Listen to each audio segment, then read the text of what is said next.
Assalamualaikum warahmatullahi wabarakatuh. Kakak-kakak semua, apa kabarnya? Untuk pertemuan kita hari ini, kakak, uh, kita ada tambahan ini pertemuan ya kakak, karena ada beberapa tugas rekaman Zoom yang belum memenuhi capaian yang diharapkan. Oleh karena itu, kita menambah pertemuan untuk sesi hari ini untuk sekitar kurang lebih 17 menit untuk menambah waktu ketertinggalan yang berkaitan dengan materi modul 1.5 yang berkaitan dengan kuatkan pemahaman pengembangan kurikulum PJOK. Nah, pada pertemuan sebelumnya kita sudah membahas berkaitan dengan apa itu kurikulum dan berkaitan dengan kurikulum PJOK itu sendiri.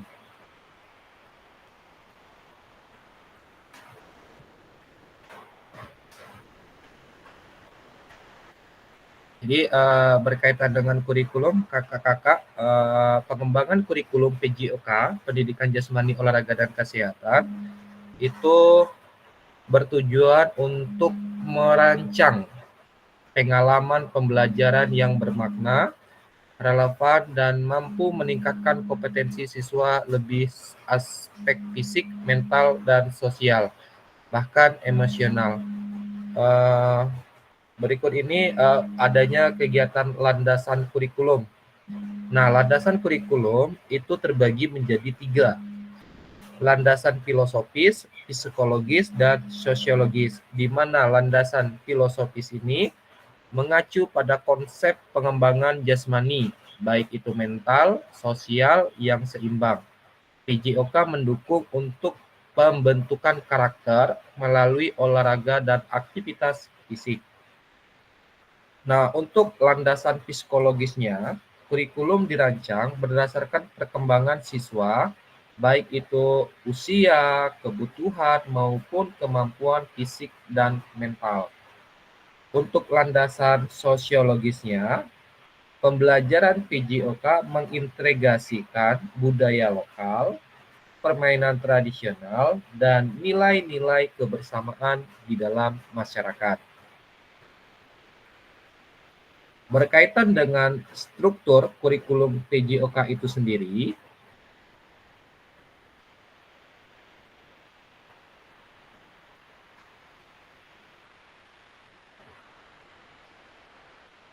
adanya kompetensi inti. Komponen-komponennya yang pertama adanya KI sebagai kerangka utama yang mencakup dimensi sikap, pengetahuan, dan keterampilan. Nah, 3 aspek ini yang sering dimunculkan dalam pembelajaran kita PJOK.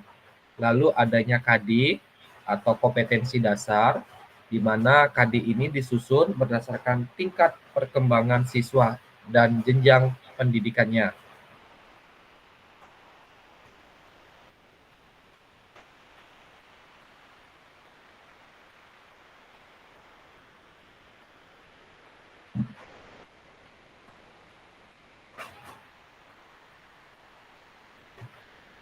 Adanya materi pokok. Materi pokok ini meliputi aktivitas jasmani seperti kegiatan senam, permainan, olahraga, kebugaran jasmani, dan materi kesehatan. Lalu adanya kegiatan proses pembelajaran. Nah, dalam proses pembelajaran ini biasanya dihubungkan dengan metode atau strategi pembelajaran yang digunakan untuk mencapai kompetensi dasar yang kita inginkan. Lalunya dalam kurikulum PJOK itu adanya tahap penilaian. Nah, tahap penilaian ini berorientasi pada ketercapaian kompetensi yang kita inginkan, baik itu kognitif, psikomotor, dan afektif. Pada prinsipnya,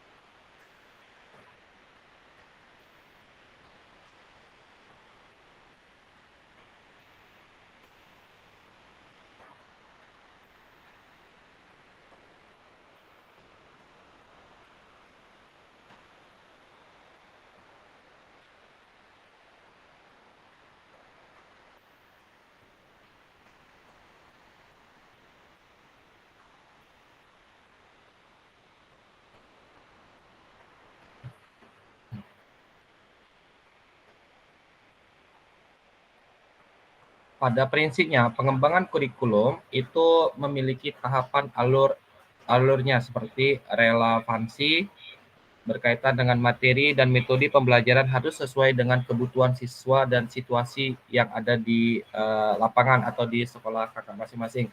Apalagi dalam kurikulum Merdeka ini kita diberi fleksibilitas yang tinggi untuk menerapkan materi sesuai dengan kebutuhan.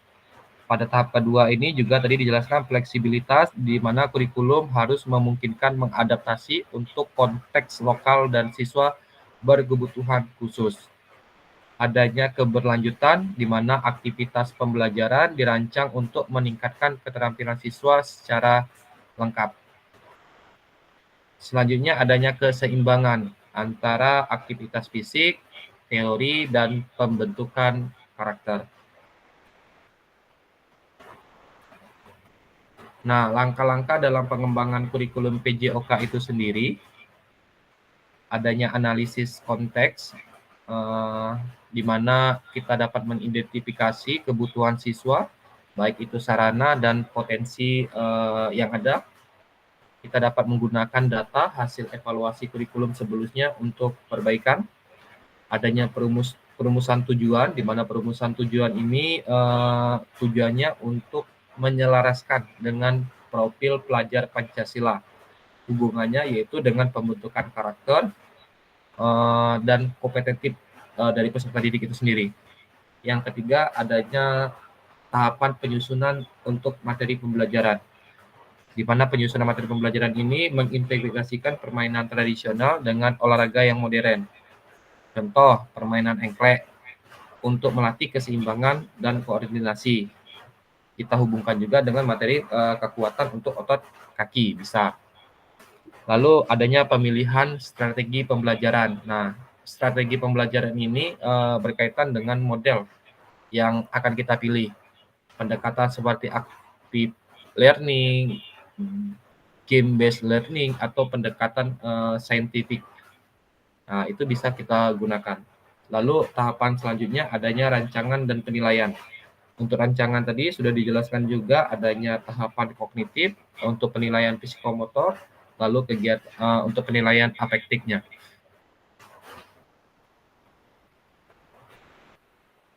Nah, di dalam alur perancangan kurikulum ini sendiri harus juga melakukan penyesuaian dengan tantangan modern seperti mengintegrasikan teknologi, memanfaatkan aplikasi atau video interaktif untuk mendukung pembelajaran PJOK kita. Lalu adanya kegiatan pendidikan inklusif, di mana pendidikan ini kita juga memperhatikan siswa yang berkebutuhan khusus, seperti permainan yang dimodifikasi atau menyesuaikan dengan kondisi peserta didik. Adanya kita memperhatikan kesadaran lingkungan, di mana tambahan materi yang berkaitan dengan olahraga ramah lingkungan atau menggunakan alat-alat sederhana yang bisa digunakan.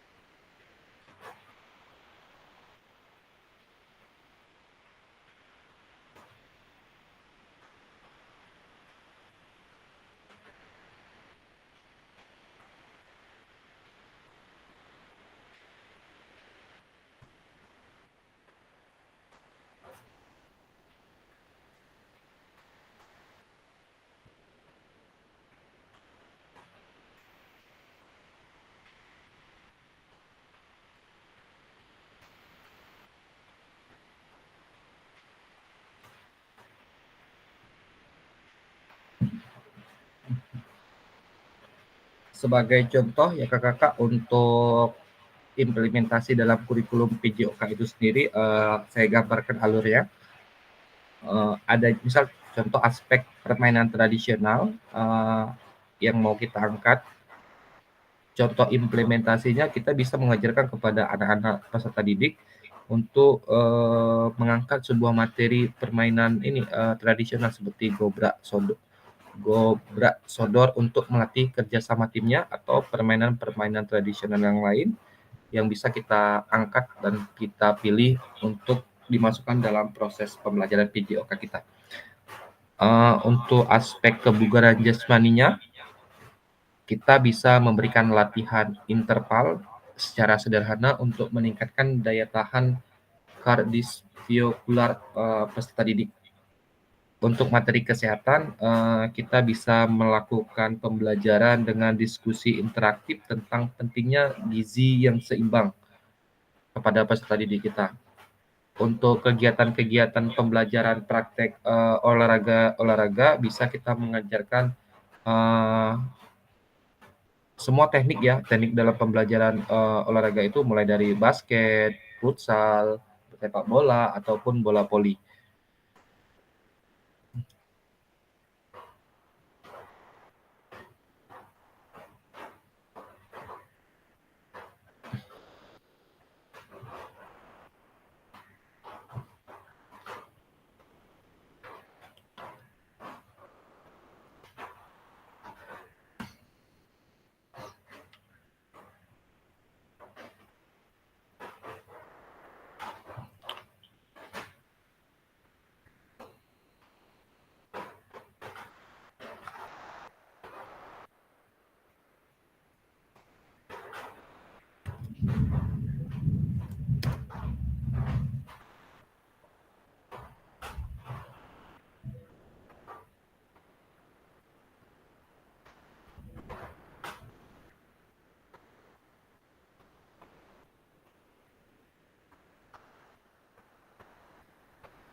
Halo Sobat Era Digital, sebelum memulai video kali ini bagi kalian yang belum subscribe silahkan klik tombol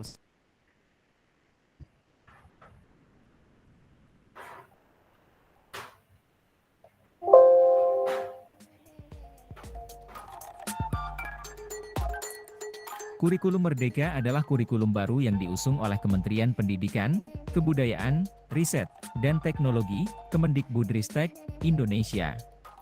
Kurikulum ini bertujuan untuk memperbaiki sistem pendidikan di Indonesia dengan mengedepankan nilai-nilai keindonesiaan dan kearifan lokal. Salah satu konsep penting dalam kurikulum Merdeka adalah konsep pembelajaran. Konsep pembelajaran dalam kurikulum Merdeka mengacu pada pendekatan yang berpusat pada peserta didik. Artinya, peserta didik dijadikan sebagai subjek utama dalam proses pembelajaran. Peserta didik tidak hanya diberikan pengetahuan dan keterampilan, tetapi juga diberikan ruang untuk mengembangkan kemampuan diri dan kreativitasnya. Konsep pembelajaran kurikulum merdeka ini bertujuan untuk menghasilkan generasi yang lebih mandiri, kreatif, dan inovatif. Beberapa prinsip dalam konsep pembelajaran kurikulum merdeka antara lain.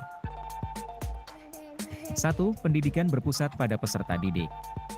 Pendidikan bukan hanya tentang guru yang memberikan pengetahuan, tetapi juga tentang peserta didik yang belajar untuk mengembangkan diri. Guru dijadikan sebagai fasilitator untuk membantu peserta didik dalam mengembangkan potensi diri. 2. Pengalaman belajar yang menyenangkan. Pembelajaran yang menyenangkan dapat meningkatkan minat dan motivasi peserta didik dalam belajar. Oleh karena itu, pembelajaran tidak hanya dilakukan di dalam kelas, tetapi juga di luar kelas dengan melibatkan kegiatan yang menarik dan bermanfaat. 3. Mengembangkan kreativitas dan inovasi. Peserta didik didorong untuk berpikir kreatif dan inovatif dalam menyelesaikan masalah.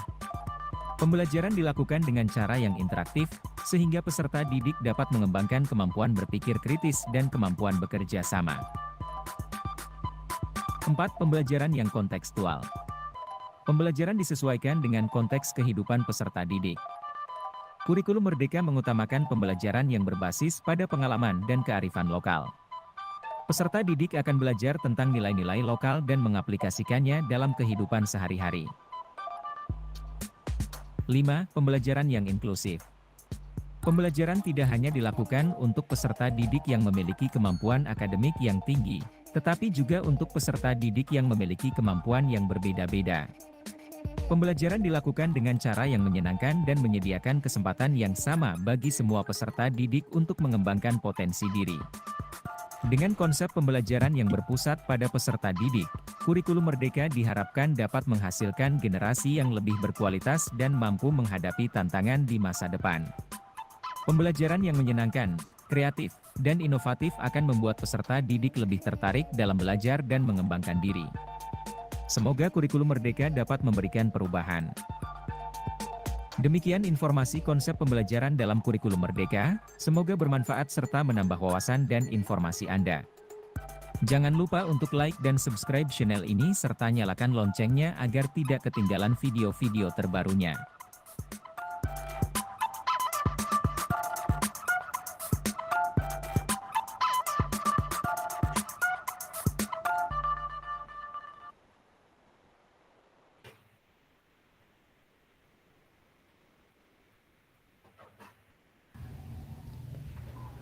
Mengenal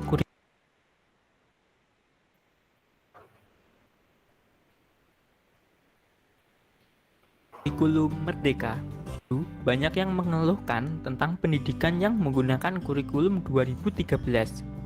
Mulai dari beban kurikulum yang padat dan banyak, RPP yang panjang, penilaian asesmen yang memusingkan, dan masih banyak lagi. Merdeka Mengajar merupakan inovasi di mana guru diberikan kebebasan untuk mendesain proses pembelajaran di kelasnya sesuai dengan karakter siswa yang diajarkan. Implementasinya, pemerintah membuat platform Merdeka Mengajar yang di dalamnya segala perangkatnya sudah disiapkan. Selain itu, Bapak Ibu juga masih dibebaskan untuk mengembangkan perangkat tersebut. Apa saja sih yang ada di dalam Merdeka Mengajar? Yang pertama, RPP dibuat lebih sederhana. Yang kedua, kebebasan dalam menyusun proses pembelajarannya. Ketiga, kebebasan dalam proses pengambilan nilai dari siswanya tanpa dibatasi dengan hal yang bersifat administratif. Instrumen penilaian tidak hanya berupa soal dan hafalan. Keunggulan kurikulum merdeka. Berdasarkan pernyataan Nadiem Makarim, ada beberapa keunggulan dari kurikulum merdeka sendiri. Yang pertama, siswa bebas memilih sesuai minat dan bakat masing-masing. Kedua, guru serta sekolah diberikan kebebasan memilih kurikulum sesuai dengan karakteristik sekolah. Ketiga, guru diberikan hak untuk maju atau mundur dalam suatu fase kurikulum, atau menyesuaikan tahap pencapaian dan perkembangan murid. Keempat, pelaksanaan pembelajaran jauh lebih sederhana tapi mendalam. Kelima, memfokuskan siswa pada pembelajaran berbasis project atau project basis. Terlepas dari mau menggunakan kurikulum apa di sekolahnya, pemerintah memberikan opsi pilihan kurikulum mulai dari kurikulum 2013, kurikulum 2013 disederhanakan, ataupun kurikulum darurat. Karakteristik kurikulum merdeka. 1. Pembelajaran berbasis proyek untuk pengembangan soft skill dan karakter sesuai profil pelajar Pancasila. 2. Fokus pada materi yang esensial sehingga ada waktu yang cukup untuk pembelajaran yang mendalam bagi kompetensi dasar seperti literasi dan numerisasi. 3. Fleksibilitas bagi guru untuk melakukan pembelajaran yang terdiferensiasi sesuai dengan kemampuan peserta didik dan melakukan penyesuaian dengan konteks dan muatan lokal. Proyek penguatan profil pelajar Pancasila sendiri merupakan proyek yang memberikan kesempatan kepada peserta didik untuk mengeksplor ilmu pengetahuan. Pengembangan 6 dimensi profil pelajar Pancasila yaitu 1. Beriman, bertakwa kepada Tuhan Yang Maha Esa dan berakhlak mulia. 2. Berkebinekaan global. 3. Bergotong royong. 4. Kreatif. 5. Bernalar kritis. 6. Mandiri. Melalui proyek ini, peserta didik memiliki kesempatan untuk mempelajari secara mendalam tema-tema atau isu penting seperti gaya hidup berkelanjutan, toleransi, kesehatan mental, budaya, wirausaha, teknologi, dan kehidupan berdemokrasi. Proyek ini melatih peserta didik untuk melakukan aksi nyata sebagai respon terhadap isu-isu tersebut sesuai dengan perkembangan dan tahapan belajar mereka. Proyek penguatan ini juga diharapkan dapat menginspirasi peserta didik untuk memberikan kontribusi dan dampak bagi masyarakat dan lingkungan sekitar. Terdapat 7 tema utama pembelajaran berbasis proyek. Kemendikbudristek menyediakan 7 tema utama yang perlu dikembangkan menjadi modul dengan topik dan tujuan yang lebih spesifik, yaitu sebagai berikut. 1. Bangunlah jiwa dan raganya. 2. Berrekayasa dan berteknologi untuk membangun NKRI. 3. Bhinneka Tunggal Ika. 4. Gaya hidup berkelanjutan. 5. Kearifan lokal. 6. Kewirausahaan. Dan 7. Demokrasi. Demikian karakteristik kurikulum merdeka. Semoga bermanfaat.